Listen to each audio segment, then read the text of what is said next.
Let's talk now to Mehdi Hasan, the former anchor on MSNBC and now CEO and editor-in-chief of his own media organisation, Zeteo. Mehdi, great to have you on the show. It's quite a series of immediate challenges coming up for the Trump team. You've been talking, I know, about the Middle East, and in particular, how they handle the fact that the Israelis have just, as it were, swiped a chunk of southern Syria. Yeah, Donald Trump comes to office, a man who was singularly unqualified in his first term to do foreign policy, let alone domestic policy. And now he's going to be doing foreign policy again with, as you say, a series of challenges. You've got the ongoing violence, and I would argue genocide in Gaza. You've got Syria, where Assad has fallen. You've got what is still a proscribed terrorist organization, HTS. Abu Muhammad al-Jilani, the Trump administration, put a $10 million bounty on his head in 2018. Now he's the de facto ruler of the country.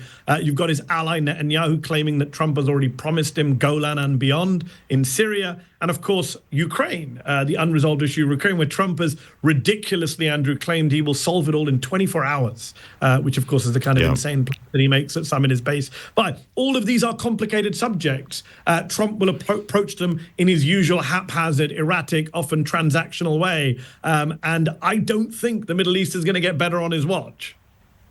When we're thinking particularly of what he said in the past about Netanyahu, I assume that Tel Aviv still sees this as good news for them, the arrival of the Trump government, Trump administration, compared to what's gone before, though there isn't a huge amount of difference. Are we going to see, do you think, a big shift in attitudes to Iran? Because things in Iran must now be pretty unstable after what's happened in Syria.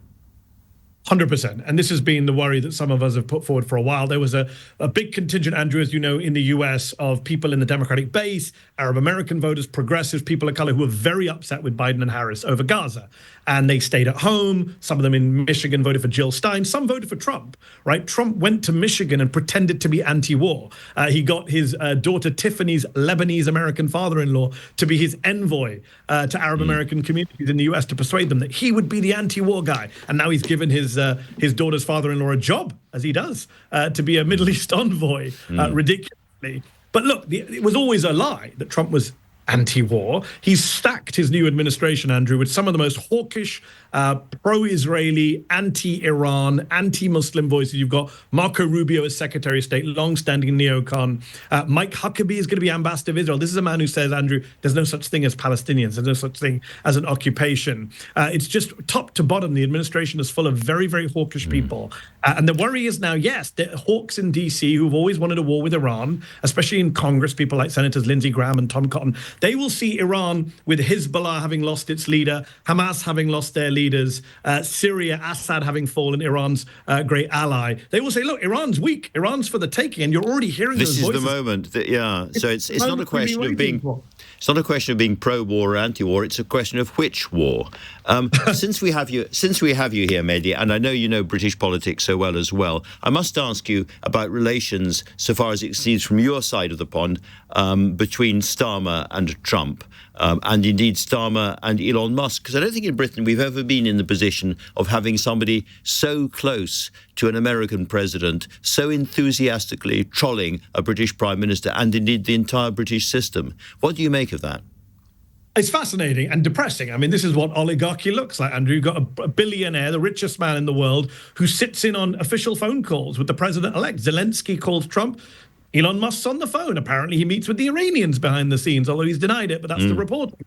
This is insane. Trump has not even been sworn in as president. Musk has been elected to nothing, nominated, appointed, confirmed to nothing. And yet he has this huge role both in domestic policy, where he's been tasked with cutting $2 trillion of spending, and now foreign policy. And we know the UK Parliament wanted to speak to Elon Musk about the role that Twitter or X played in the horrible race riots over the summer. Musk, here's a point for you, Andrew. Musk said, how dare you? We're going to call you to the U.S. Congress. And the very next day, Senator Mike Lee, a senior Republican senator from Utah, said, I'm going to call British MPs to testify in front of me if they go after Musk. He's basically got the American government, or at least the Republican part of it, dancing to his tune. So yes, Starmer and Lammy have to think real long and hard how they're going to engage. Lammy, I know, has got a bunch of tweets attacking Donald Trump from back in the day when he was anti-Trump and didn't have to be foreign secretary. And I can assure you there'll be people in the Trump orbit feeding that stuff to the Trump team. We know Nigel Farage wants to be this intermediary. I hope Starmer resists going down that road. I know there's a lot of media pressure on him to do that. Yeah. Trump is someone you can win over. He's a transaction. I think he will resist that pressure. But, you mentioned David Lammy there. He spent a lot of time getting alongside J.D. Vance, the vice president. It seems to me that if you're looking at what's going to happen with the Trump administration, you might as well go back to Tudor politics or some sort of sticky Jacobean tragedy about what's going on inside the court. It's all court politics.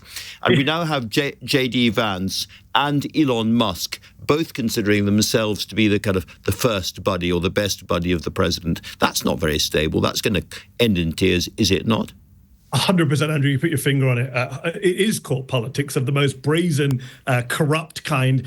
We've had allegations that members of the Trump team were literally selling their services to people who wanted to be in the cabinet, saying, pay me money and I'll put a good word in for you with Donald Trump at Mar-a-Lago. This is the kind of insane moment that America in 2024, 2025 is in. And I think you put your finger on it. The instability in the court is what may save America. Right now, they control the Senate, they control the House, they control the Supreme Court, they control a lot of state governments. The only hope for liberals, leftists, progressives, people who care about American democracy is that they're all so busy fighting each other and stabbing each other in the front and the back, because Elon Musk and Donald Trump will fall out at some point. Inevitably, they always do. That's the only hope for the rest of us, is they're all busy stabbing each other at the front or the back.